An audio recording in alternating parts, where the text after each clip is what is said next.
হযরত ইব্রাহিম আলাইহিস সালাম উনাকে মালাকুল মউত আজরাইল আসছে, আয়েশা বলছে আপনার জান কবজ করতে চাই, আপনি অনুমতি দেন। হাদিসের মধ্যে আছে প্রত্যেক নবীকে মৃত্যুর পূর্বে মালাকুল মউত জানায়, অনুমতি চায়। অনুমতি না নিয়ে কোনো নবীর জান কবজ করা হয় নাই। তো ইব্রাহিম আলাইহিস সালাম বললেন, আজরাইল আমার একটা ছোট্ট প্রশ্ন আছে আল্লাহর কাছে, তুমি একটু জিগাইয়া আসো।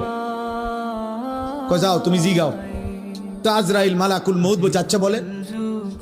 তো তুমি গিয়া বলবা আল্লাহর কাছে, আয়াকবিজুল খলিল রূহা খলিলিহি, আল্লাহকে জিজ্ঞাসা করবা গিয়া যে ইব্রাহিম জানতে চাইছে কোন বন্ধু কি বন্ধুর জান কবজ করে? বন্ধু বুঝি বন্ধুরে মাইরে লাগে? আমি না আপনার বন্ধু? ইব্রাহিম আলাইহিস সালাম কার বন্ধু? কথা বলে না, আল্লাহর বন্ধু কিনা? তো ইব্রাহিম আলাইহিস সালাম বলতেছে যাও গিয়া জিগাও কি বন্ধু এটা, বন্ধু বন্ধুরে মারতে কয়? বন্ধু বুঝি বন্ধুর জান কবজ করে?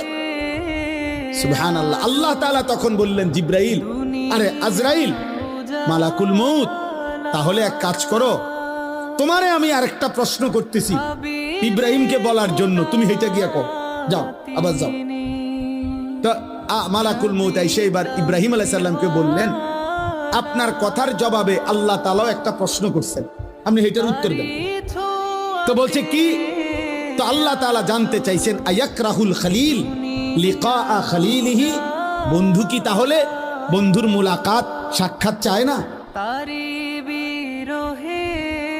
বন্ধু কি বন্ধুর সাক্ষাৎ পছন্দ করে না? তাইলে ইব্রাহিম আলাইহিস সালাম বুঝছে, হায় হায় এ তো মারা না, এ তো বন্ধুর মুলাকাত।